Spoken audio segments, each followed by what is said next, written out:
It's always a pleasure to gather with everyone here at Portal to Ascension. You're right. We've been working together for a number of years now, and it's been so rewarding, and I know we're making a big impact. So congratulations, Neil, and thank you so much again. Thank you. All right, William, take it away. Thank you.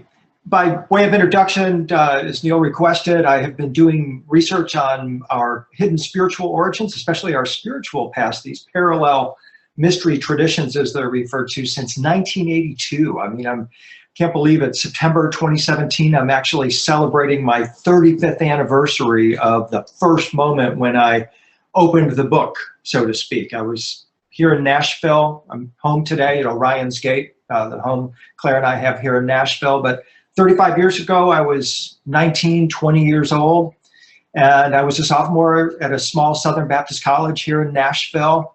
I was going to be an entertainment lawyer, and I went to this Southern Baptist school that had this entertainment law program, but the catch was you had to take Bible study classes. I knew nothing about the Bible, and our professor assigned us to review a book whose implications would impact Christianity. So this is September 1982. I hike it down to the bookstore. Here's a new international best-selling book called Holy Blood, Holy Grail. Basically threw the book out of Christianity, said the whole premise of Christianity is a hoax, but there is a hidden story, a hidden truth in between the lines. If you knew how to read between the lines of this sacred book, you would be able to get to the truth of our origins and our future as well. So that was 35 years ago, and today what I'm going to be presenting is a presentation that I call Our Beautiful Moment. I believe that you and I are the witnesses as well as the participants in perhaps the single greatest moment in human history for thousands of years. We are in the process of transforming ourselves into a different form. And as we're going to discuss, I'm not quite convinced that turning ourselves into machines or transhumans, which is the trajectory that we're on, is the wise route. Instead, I believe we need to connect with our light body selves, our true selves, our original true nature as it's referred. And that's what I want to talk about today. And I'm going to show some artwork that reflects this idea and also connects with the concept that we are true reflections of our Creator. And we'll see how that works as we go. Basic starting idea, concept. All humans have the same body with the same capabilities. Every one of us. It doesn't matter if you are a bodhisattva, if you are Christ, if you are a Buddha. We all start with the same fundamental human body with the same capabilities. And all humans have the same ultimate goal. For thousands of years, the goal has been the same. That is to activate our ascension intelligence and ascend by organically self-realizing wholeness, holiness, perfection, and compassion. That is the definition of ascension, is to attain wholeness, holiness, perfection, and compassion. And this is, of course, what we see reflected in the story of Jesus as well, whether we're looking at Buddhism, Christianity, early Egyptian religion, the Sumerians, all discussed this idea that the reason why we are here is to learn to become more whole, wholly complete, and compassionate. And the various models throughout time have changed, be it a Buddha, a Bodhisattva, a Christ, but the idea is still the same. This works for male and female, masculine and feminine. Ishtar, Inanna are early role models for Mary as an ascended being. In all of these instances, these ascended beings have attained this state of wholeness and holiness, and therefore transform their bodies into a next level of vibration that is referred to as the rainbow light body, or the perfect body, the glory body, the resurrection body. Every single spiritual tradition on this planet for thousands of years has discussed this concept. It's the core that is at each of them, the pulsing heart, if you will, of the world's great spiritual traditions. But it is also the knowledge that they have tried to withhold from us. There's a question about our bodies, and that is, how did our bodies get to be the way that they are? The sudden, miraculous transition from Homo erectus to Homo sapiens, our present form, defies conventional theory of evolution, which states that over the course of millions of years, humans evolved from hunter-gatherers to gardeners to city builders to Mona Lisa painters to transhuman technologists. And there's this steady line of progression. But there's also a missing link or a branch between the more ape-like Homo erectus, which we see here, and us. We share genetics with our ancestors. We share a common origin, but our abilities, our perceived abilities, are perceived to be far greater than our predecessors. How do we go from Homo erectus to Homo sapien to Homo luminous, which is another term for the next step in our evolution?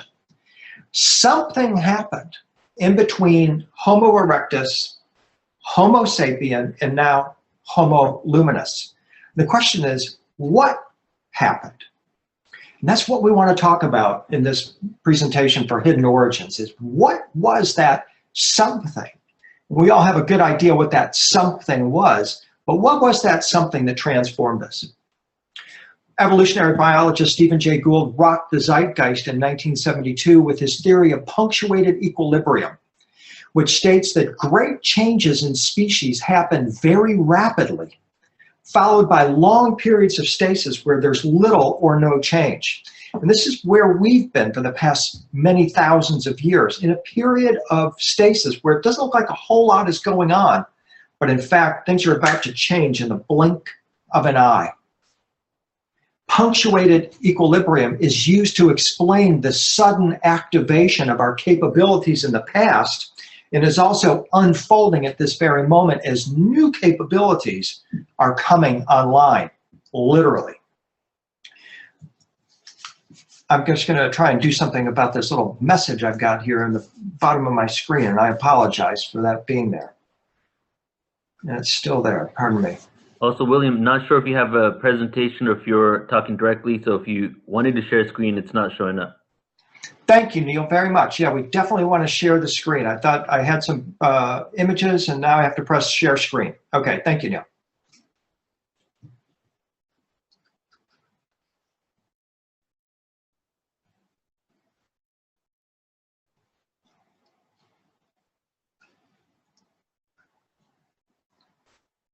And I'm going to fast forward through these slides. Can you see those slides, Neil? Not yet, no. Not yet, okay. What do I need to click in order for you to be able to see the slides? I click share screen, that one? Yep. Okay. Yeah, there we go. You got it? Mm-hmm. Okay, fantastic. Thank you, everybody, for your patience, and thank you, Neil, for fixing that little glitch there. So as I was saying, all of us have the same body with the same capabilities. And the question is what separates us from the bodhisattvas, from the Christs, and from the other ascended beings, including Mary, Jesus, Padmasambhava, who we see here beside Mary. They have all activated something within themselves that transformed them from their status as Homo sapiens into what we can refer to as Homo luminous. Something happened, and we want to get a finger on the pulse of what exactly that was. The theory of punctuated equilibrium says that things happen very quickly, but then there are long periods of stasis where nothing happens. Some scientists see a powerful connection between our spurts in evolution and asteroid and comet impacts, the sun, supernovas, gamma ray bursts, and the strong coupling between our solar system and the center of the Milky Way galaxy. And perhaps all of these, or perhaps a combination, are responsible for kickstarting or triggering our evolution. For the first time in perhaps thousands of years, humans know that there's these giant gamma ray pillars coming out of the center of our Milky Way galaxy. And we now know that our galaxy is a sister galaxy to over 1 trillion galaxies in the known universe. We're way out here on the Orion arm of our Milky Way galaxy, and our spiritual quest is to make the most of this precious opportunity that we have to be incarnate in a physical human body at this time, to witness and participate in the change that is occurring. Part of this shift, or evidence of this shift is occurring, is our awareness of our position within the universe. We now are able to map our brother and sister galaxies that are nearby in the local universe. And as I said, we now know that our galaxy is one of 1 trillion galaxies in the known universe. And presumably, trillions of inhabited civilizations dwell within these incredible celestial disks. The cosmic web is a very powerful idea when we start talking about human origins. This image shows the filaments that make up the large-scale structure of our universe. Scientists can pinpoint exactly where the Milky Way is on one of these filaments. And each dot in this image is actually a galaxy or a cluster of galaxies. So when we talk about the question of our origins and where we came from, this is the answer right here. We came from this magnificent cosmic web. And encoded within our soul is knowledge of this magnificent cosmic web. Indra's net, or Indra's pearls, or Indra's jewels is a wonderful parable that goes along with this concept of the cosmic web. It's a 3rd century Mahayana Buddhist legend about the god Indra, who commissions an artisan to craft a vast net across the universe. When this net is complete, at each junction, Indra places a shining jewel, the facets of which reflect every other jewel in the cosmic network. Now, the idea here is that they're talking, of course, about each galaxy as a jewel spread across this web, and each galaxy is connected to another galaxy. The Gnostics, however, would ask us to consider that this jewel is actually the divine spark within us. And if we amp up or fractalize this idea, it tells us that our divine spark, the divine jewel within each of our individual hearts, is collected and connected to a vast net of sacred jewels or souls or hearts spread amongst the earth, spread amongst the galaxy, spread amongst the galaxies, spread amongst the universe. Each jewel represents a single atom, a cell, or life form in the universe, and all are intimately connected with one another. Any change in one jewel, says this story, produces a change, however small, in all the others. Everything is interconnected in Indra's entangled web. Indra's net hangs over Indra's palace on Mount Meru, the axis mundi of Vedic mythology and cosmology. And this net has this multifaceted jewel at each vertex, and each jewel, again, is reflected in all the other jewels. For the Chinese Huan school of Buddhism, Indra's net symbolizes a universe where infinitely repeated mutual relations exist among all members of the universe. So we are basically fractals of the universe. The divine spark, the divine jewel within us, is a tiny spark compared to our planet, compared to our galaxy, compared to the vast net of galaxies. But yet everything is reflected within us, and everything that we do is reflected within the net. Alan Watts wrote, "Imagine a multidimensional spider's web in the early morning covered with dewdrops, and every dewdrop contains the reflection of all the other dewdrops. And in each reflected dewdrop, the reflections of all the other dewdrops in that reflection, and so ad infinitum." That is the Buddhist conception of the universe in an image. This is the Buddhist conception of our origins. This is where we came from and what ultimately each of us is always and eternally connected to. So whether we're talking about a dewdrop or our Earth, our planet, or our galaxy, or the entire web of billions of galaxies, the idea is that we are part of a vast net of creation that never ends. And our soul's job is to become a wanderer, an explorer, a connector of these worlds, and to reflect back into that world our highest intentions, vibrations, and aspirations. We're going to shift gears and talk about another net for a moment, our neural net, our brain. According to physicist Roger Penrose, What's in our head is orders of magnitude more complex than anything one sees in the universe. If you look at the entire physical cosmos, says Penrose, the entire Indra's web, our brains are a tiny, tiny part of it. But they're the most perfectly organized part of it, says Roger Penrose. The cerebral cortex is the outer 2 to 3 millimeter thick covering of gray matter over our brain's two hemispheres. It's about the width of a newspaper. Most of this is the neocortex. Neocortex is Latin for new bark. The neocortex, if we think of our spinal cord as the tree and our brain as the top of the tree, the neocortex is the new bark on the top of the tree. It's the most recent part of our brain to develop in terms of evolution. Again, if we think of the spinal cord as a tree with the brain on top, the neocortex is that new bark. And the neocortex, says Carl Sagan in his iconic book Cosmos, is also where matter is transformed into consciousness. It's also the seat of our soul, according to many philosophical traditions. Our soul residing within the pineal gland at the center of our brain.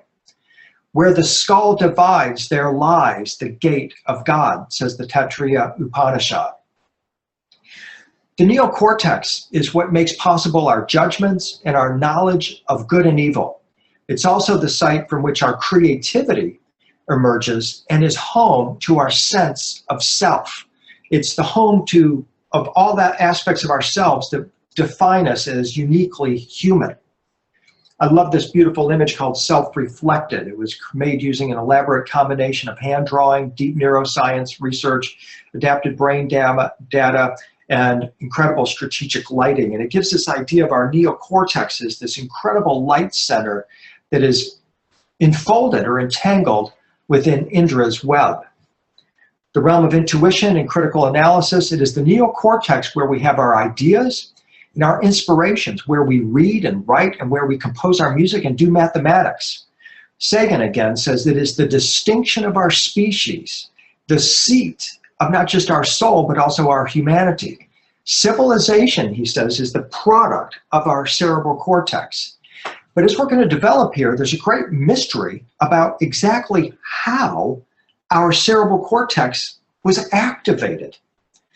This takes us to the question of the great something that we're trying to get at that stimulated our evolution and prompted us to make the jump from Homo erectus to Homo sapien, and now preparing us to make the jump from Homo sapien to Homo luminous.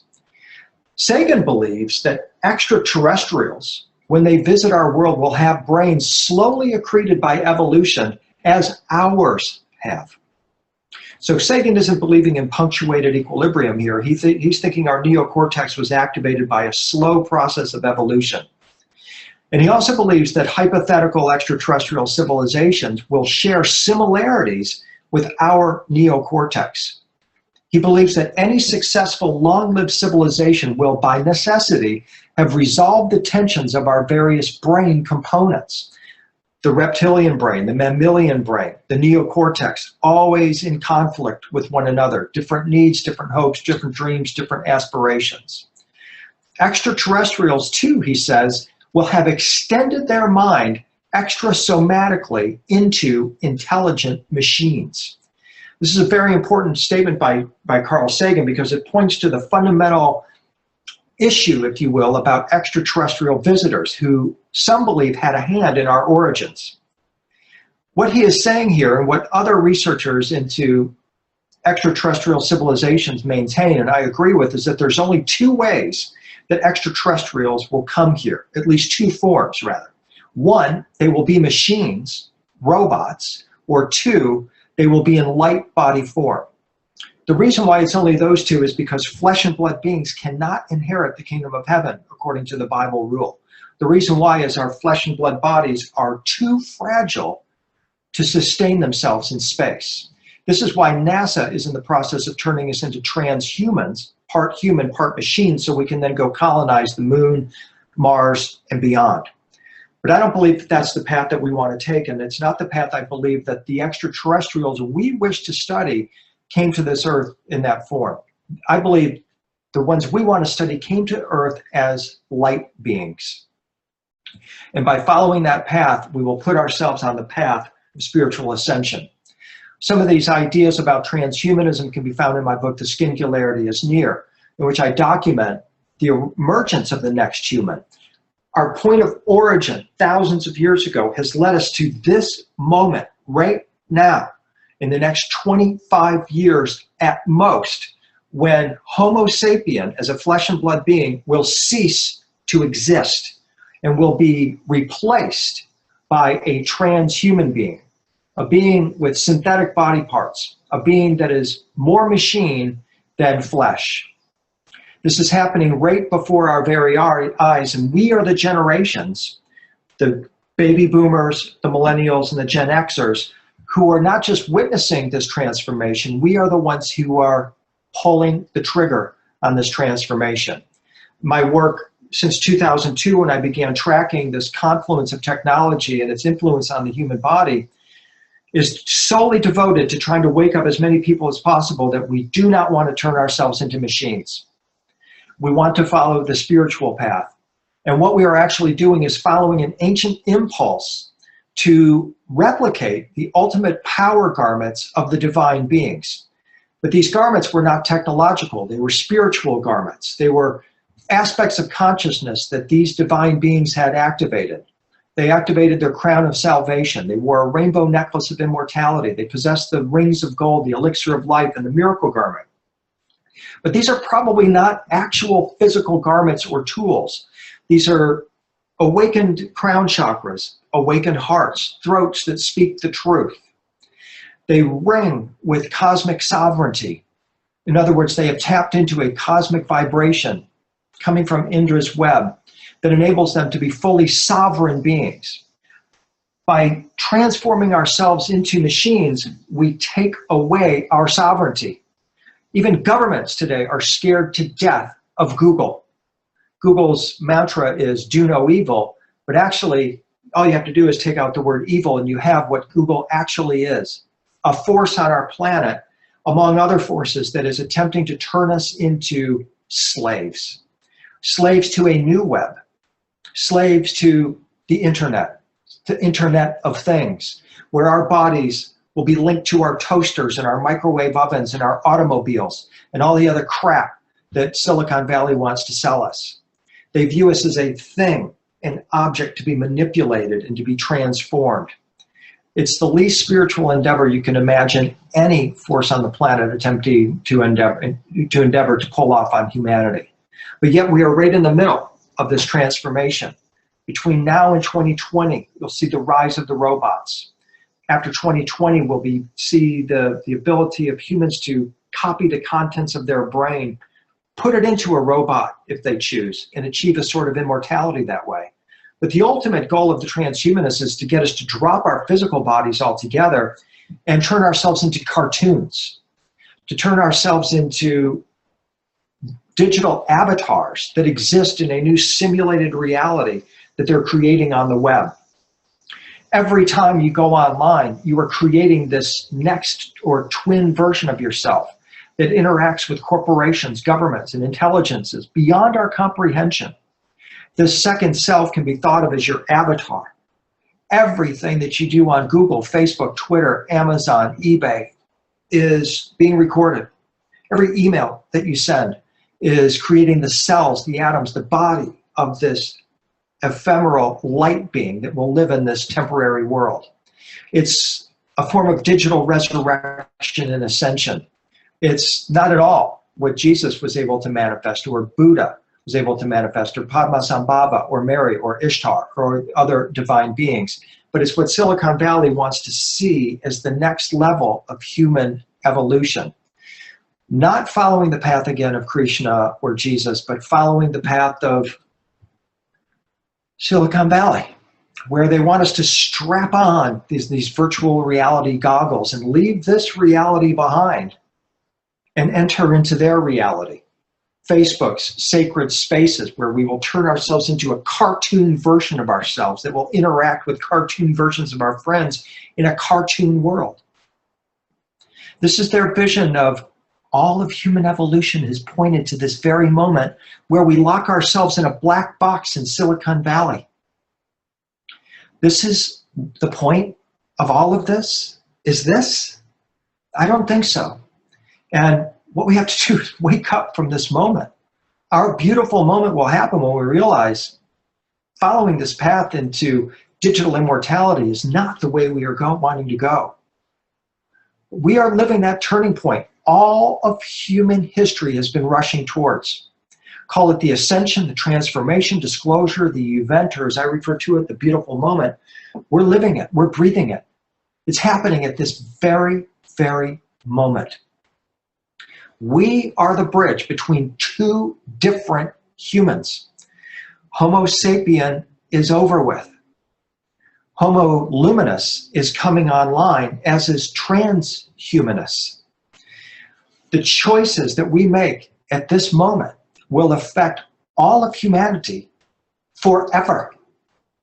And according to the story of Indra's Web, will also affect and be reflected in all other civilizations in our universe.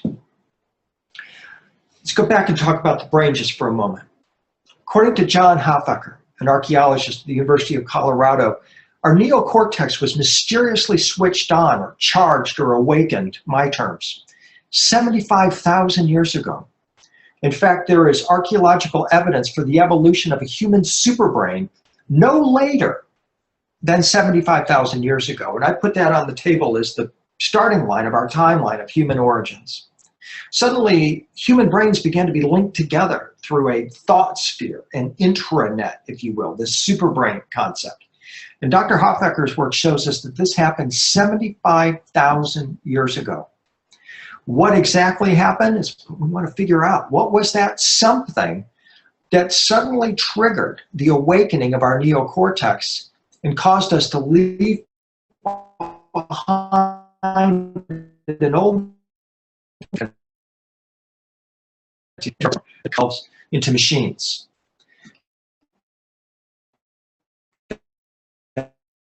That is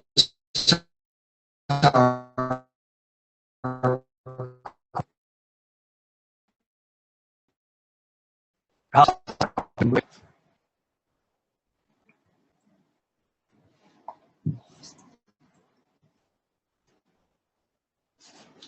to pop out of it and move forward. Thank you. Whatever it was that happened at that moment, 75,000 years ago, spurred a modern capacity for judgment, but also our capacity for novelty and innovation. By the way, this is the neocortex here that we're seeing all lit up.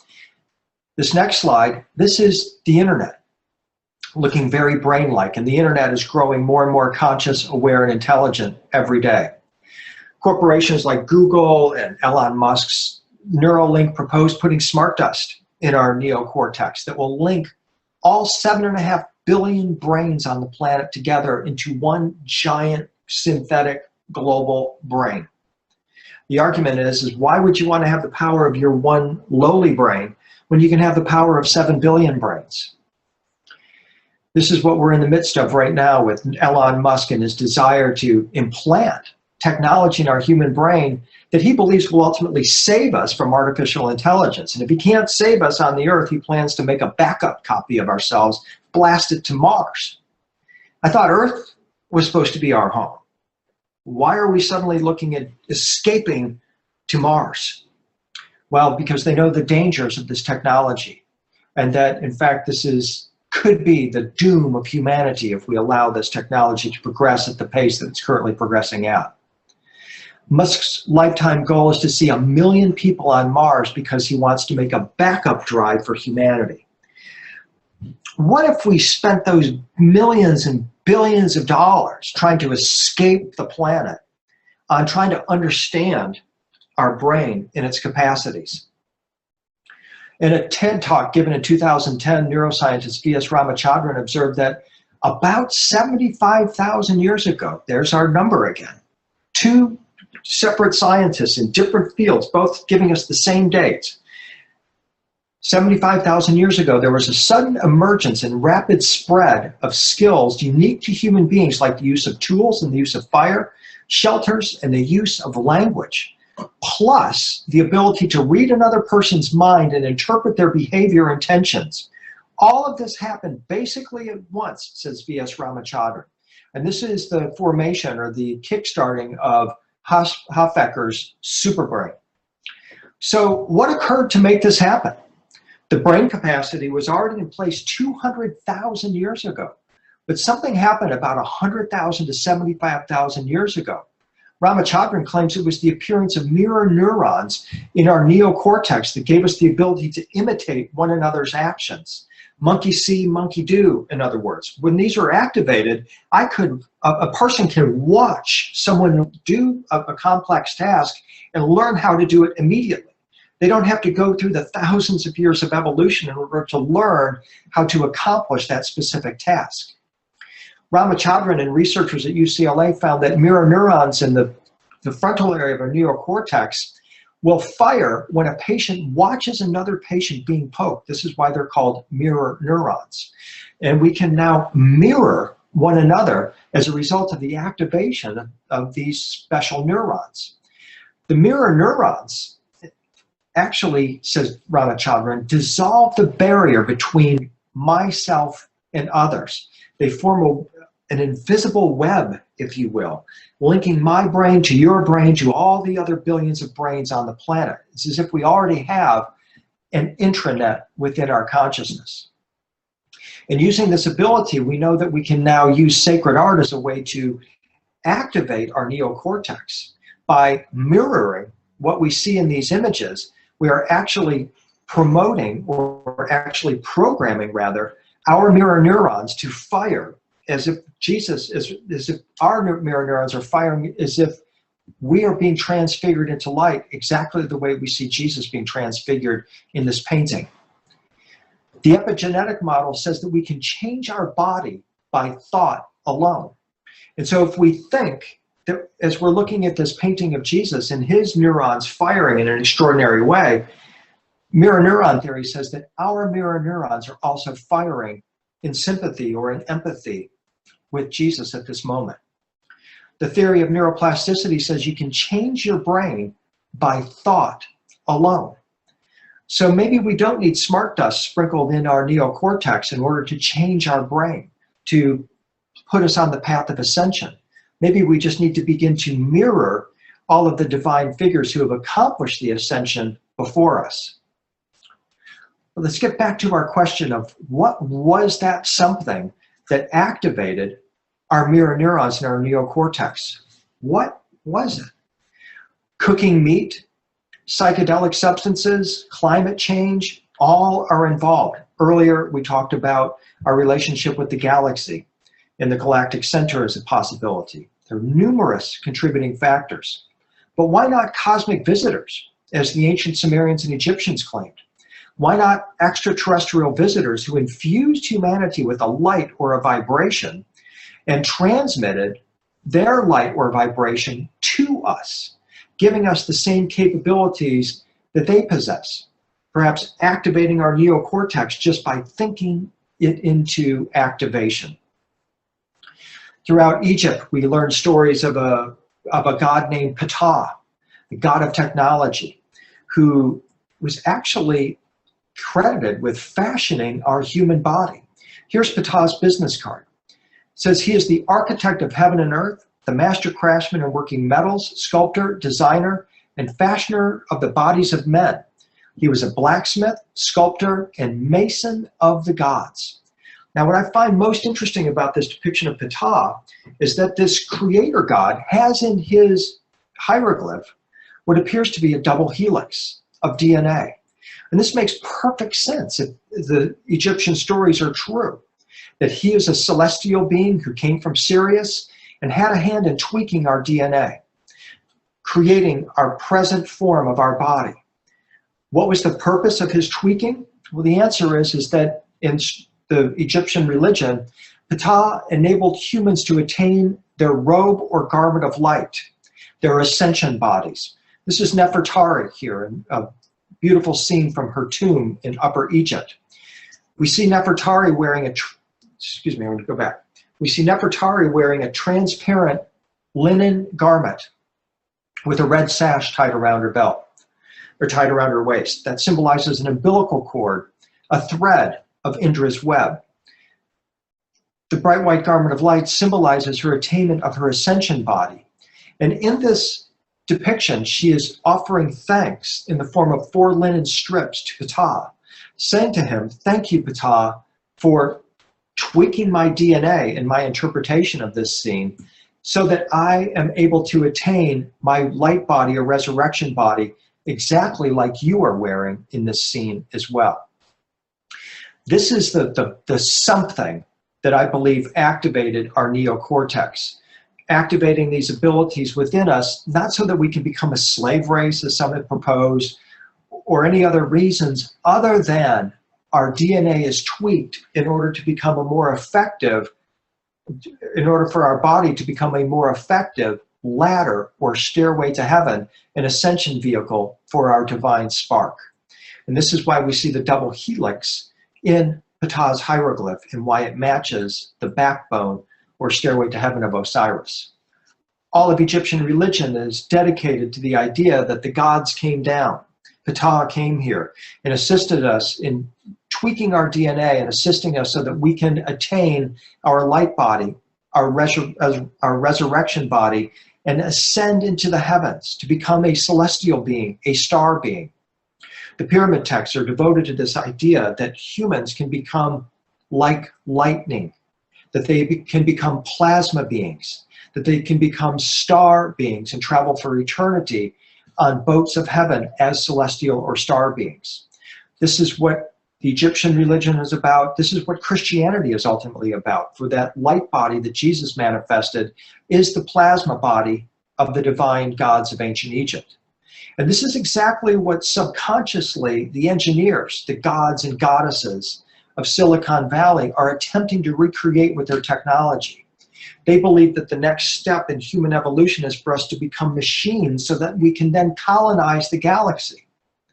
And that is certainly one possible path.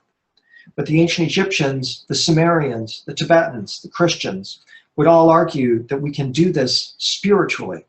And in fact, that is what the human body is designed to do, is ultimately to bring in this cosmic energy from Indra's web and to infuse the web of Earth life with it so that humans can ascend, that humans can become like Osiris and attain our light bodies, our resurrection bodies, and ascend into the heavens as a star being, riding upon the celestial ship of eternity, the arc of the millions of years, the wormhole ship, as a star being and traveling amongst all those trillions of galaxies through the interlinking network of stargates and wormholes that permeate Indra's web, going from Earth through Orion's gate onto the center of the Milky Way galaxy and beyond. It was the quest of the ancient Egyptians, just as it is for us today. Our origins relate to that quest. The reason why we are here is to fulfill that quest and to link with the ascended masters, the celestial beings of ancient Egypt, of Sumeria, early Christianity, all who have gone before us and have collected the psycho-spiritual tools of the divine beings, the resurrection stick, the lotus crab, the key of life, the crown of wisdom. All of these tools are within us, awaiting activation by our thought alone. For thinking makes it so. So moving forward now, we realize that this theory places the arrival of the gods, who call themselves the Watchers, at some time after the neocortex was shifted, no later than 75,000 years ago. How did they know that our neocortex had been activated? I mean, there's no point really in them coming here if they can't interact with a species that's capable of immediately learning from them and replicating what they see. So how did Ptah and Thoth and Osiris and these other celestial beings who came to Earth as civilization bearers know that we were ready? Well, isn't it apparent that they must have known that the human neocortex was ready? Had they been watching us? Or does it make more sense that they're the ones that activated our neocortex for the purpose of assisting us in our ascension, of shoring up this distant part of Indra's web and polishing up this jewel of Earth so that she's ready for her ascension? I believe they had a role in switching on our neocortex. And this is what we see reflected in artwork in Egypt, where we see Thoth, the god of divine magic, on one side of the tree, and Ptah and Sekhmet on the other side. And in the tree, in the sycamore tree of life, is Adam. It's actually Ramses II, but it's exactly the same story that Christianity, that Judaism and Christianity tells about the tree of knowledge and the tree of life, the tree of wisdom, and divine beings that seek to give humanity this wisdom. Did these watcher beings activate the neocortex? Makes sense to me that they did. And again, this is what we see in Egypt, where now it's Seti kneeling in the tree before Ptah, who is writing into the palm of his hand. And that tree, by the way, looks very suspiciously similar to Leonardo's brain that we saw in the awakening of Adam. Ptah is literally writing the secrets of eternity, the secrets of ascension, into the palm of King Seti's hand as he kneels in the tree of life. This is the great transfer of wisdom that Ptah was preparing our DNA to be able to receive, to be able to create a vessel capable of allowing the soul to ascend. So throughout Egypt, we see these incredible examples of the gods, Thoth and Ptah and others, in this activating humans who are kneeling in the tree. And we see that these figures are receiving an attunement. They're receiving the knowledge of the hundreds of thousands of years, in this case here from Sekhmet, who is Ptah's consort. Seti is kneeling between Sekhmet and Horus, who also offers the secrets of the hundreds of thousands of years. In other words, the secrets of eternity, the secrets of ascension. Both have their hand on Seti's incredible crown that reflects his activated crown chakra and his ability to perceive the finer vibrations emanating from Indra's web. Evidence that Seti is in the process of receiving an attunement that will assist in his ascension comes from the name of that crown, the Sheshed circlet, which means Sheshed meaning luminous. He's receiving his luminous crown to go with his luminous body. Textual evidence for the term luminous can be found in the pyramid texts, as well as in later funerary literature, where they denote the radiant appearance of the stellar gods and of Thoth and the deceased. So this is right away telling us that Thoth is a stellar being, he's a light being, and he is here portrayed transmitting the secrets of becoming a stellar being or a light being to King Seti. And if we look closely, we see that Seti has a double skin. I believe that one is his flesh and blood body, and the other skin, the outline of his nose and his lips and chin symbolizes his attainment of his second body, or his light body, which is the point of this illumination. The acquisition of these skills, the ascension skills and attributes by the awakening of the neocortex, is described in Christian theology as consuming the fruit of the tree of knowledge, and the tree of knowledge and the tree of good and evil. Before this time, when our neocortex isn't activated, humanity lived in a time of innocence when we were connected with all that is. There was really no differentiation between self and world. This act of allowing us to, through the activation of our neocortex, make judgments between good and evil, male and female, right and wrong, light and dark, which is what you and I do thousands of times a day, cut us off from the primordial state, our cosmic source, from Indra's web, and was the original sin committed by Adam and Eve that subsequently became known as the fall of man in the book of Genesis. Esoteric Judaism tells us that Adam and Eve, we originally did not have coat, flesh, and blood. Rather, we wore coats of light called the robe of light, the resurrection body, the glory body.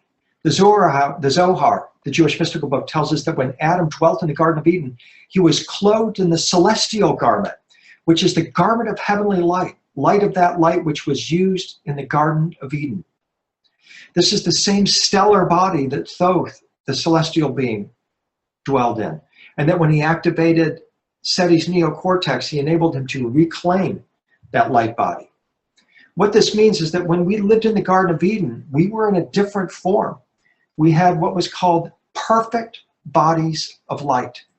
And this is what all of human history has been aiming towards, is the reclamation of our original perfect light bodies, which means for thousands of years we have been trying to transcend our skin.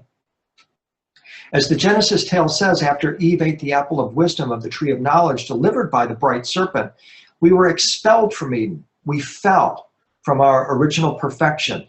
A gate was constructed at the east of Eden and guarded by angels. And ever since then, we have been trying to reclaim our original light body status and ascend into the stars. This is telling us that our origins is about our point of origin is a point of incarceration in a way.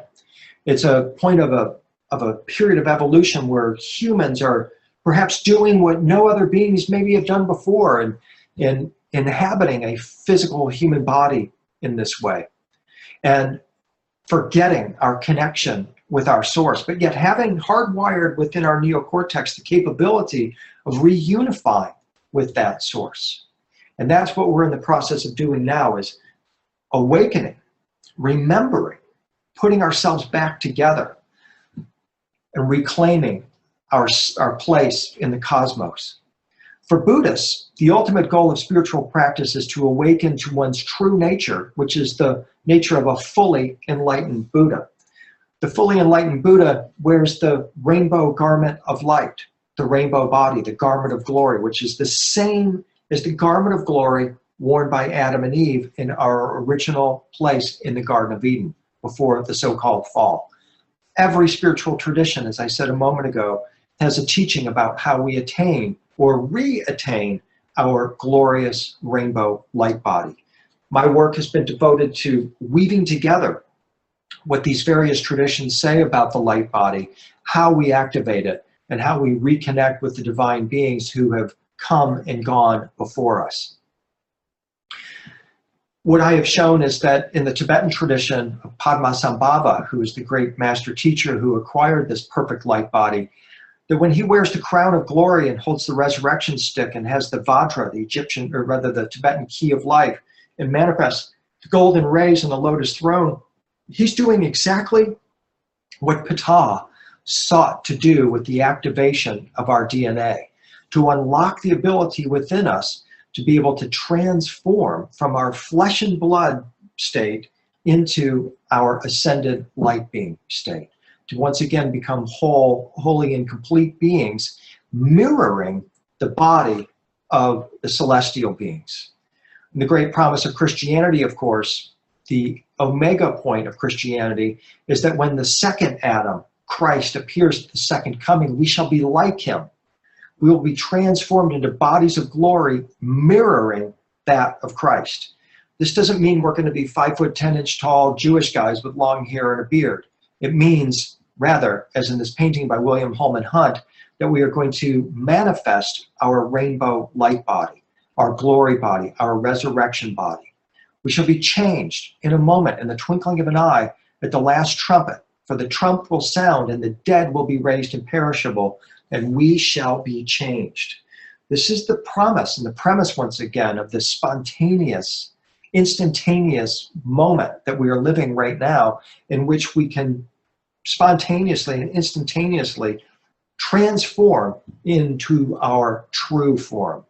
And we do this by letting go of human suffering, by unraveling ourselves from the tangled web that we weave in our lives, and looking at our lives and letting go of things that don't have to do with our highest, purest self, and beginning to live from the perspective of our awakened ascension intelligence, to begin to think like our ascended selves, and then to begin to act and do the things that our ascended self would be doing. And in so doing, we begin to gradually raise our vibration and let go of the shackles and the ties that bind us to the earth, negative emotions and suffering and false perceptions about who we truly are.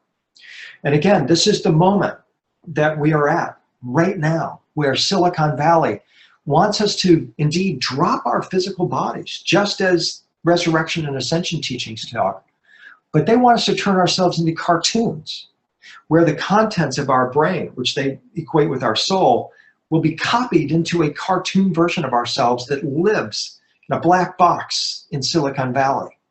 But that's not ascension. That's a descension, in my opinion.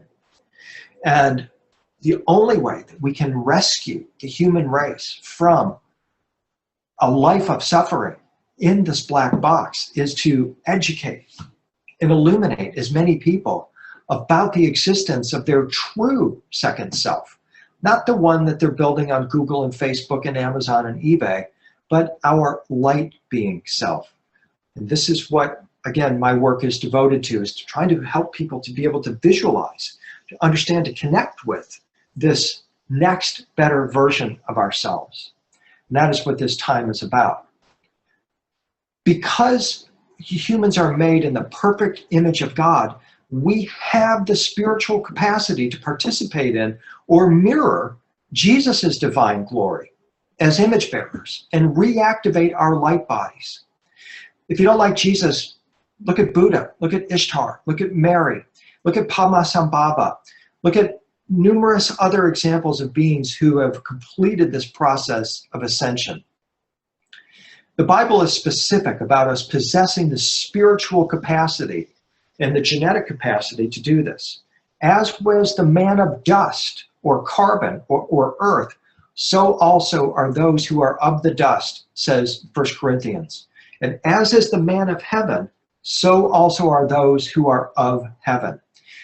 Just as we have borne the image of the man of dust, the man of carbon, our flesh and blood body, we shall also bear the image of the man of heaven. The man of heaven is the stellar being. It's Thoth, it's Ptah, it's Isis, it's Ishtar, it's Jesus, it's Padmasambhava, the celestial beings who have the ability to wander Indra's web. So God created man in his own image, says the book of Genesis. This is our origin point again. In the image of God, he created them. Male and female, he created them.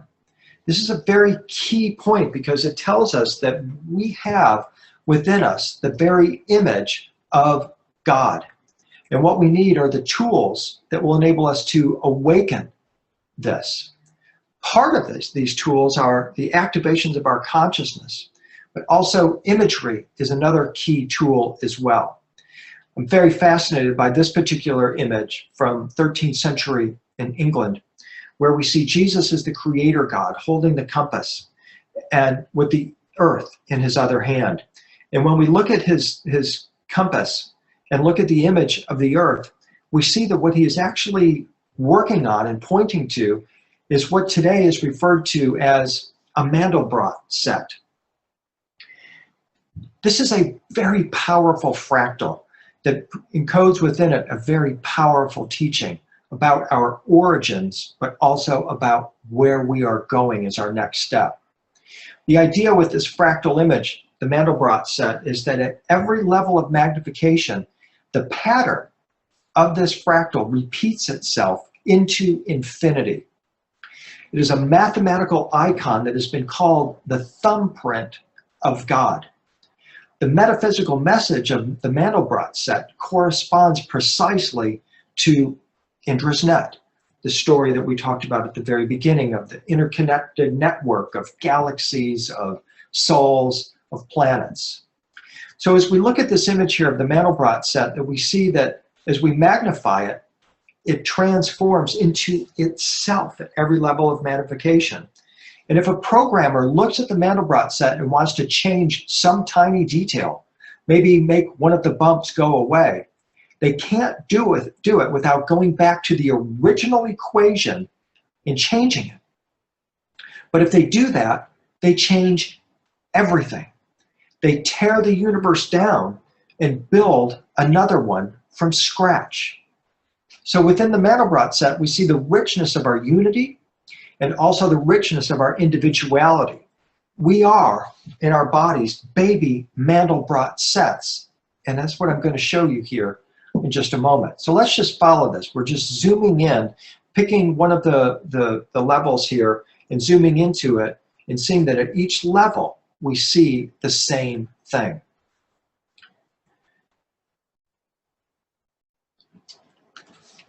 Researchers into the Mandelbrot set took this mathematical formula one step forward and created what they called the Buddha-brot, which is a fractal rendering technique related to the Mandelbrot set.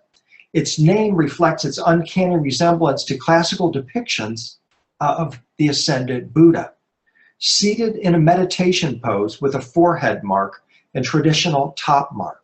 The image that we're looking at here is a mathematical equation similar to Mandelbrot set that suddenly manifested an image that precisely resembles a meditating Buddha. So here's the correspondence between a Buddha in meditation and the Buddha-brot set. As I'm looking at these images, and I love the rainbow color, of course, it took me to a realization. And that is that within us, we hold the image of God.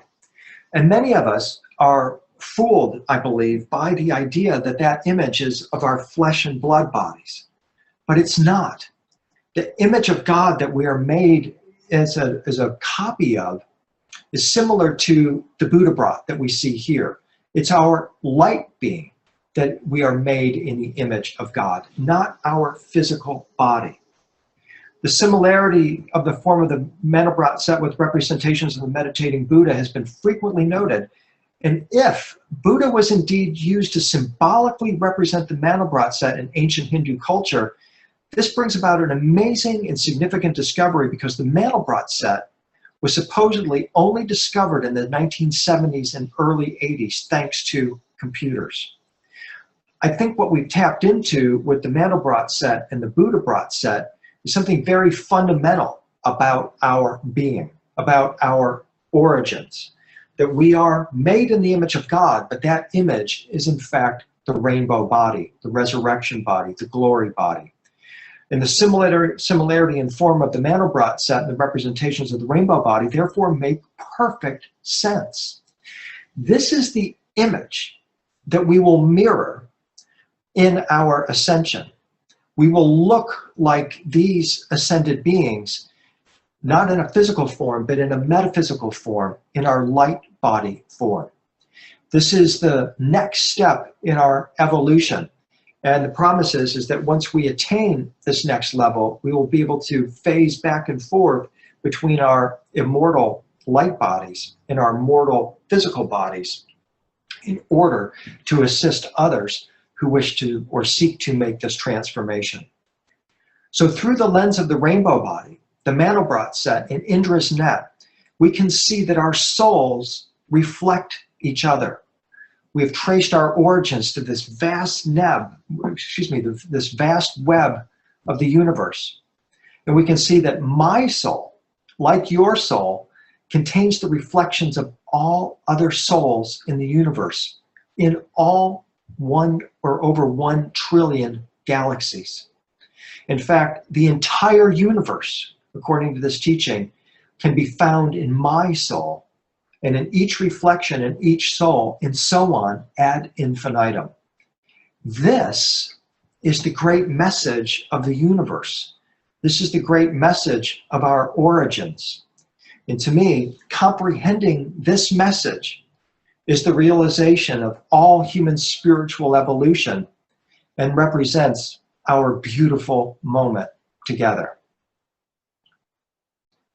So I want to thank once again Neil Gower and everyone at Portal to Ascension, everyone here for participating, and everyone who will catch the replay. I hope you will continue to support Portal to Ascension and the work that we're all doing as collective ascenders to try to unite the human race under the fundamental principle that we are all truly interconnected, and the slight changes that I make in my light being and my vibration impact you, and the changes that you make in your vibration impact me, and it spreads out ad infinitum.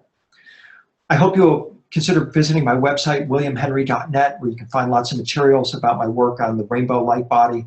They're available on flash drives. You can go to my store, learn more about that. You can learn about the tours that my wife Claire and I are offering to Egypt and to southern France, always in pursuit of the mysteries and secrets of Ascension. And I hope you'll also consider visiting us here in Nashville for our upcoming workshop, the Shining Ones of the Golden Sun. We are in the process of creating all kinds of wonderful things on our planet.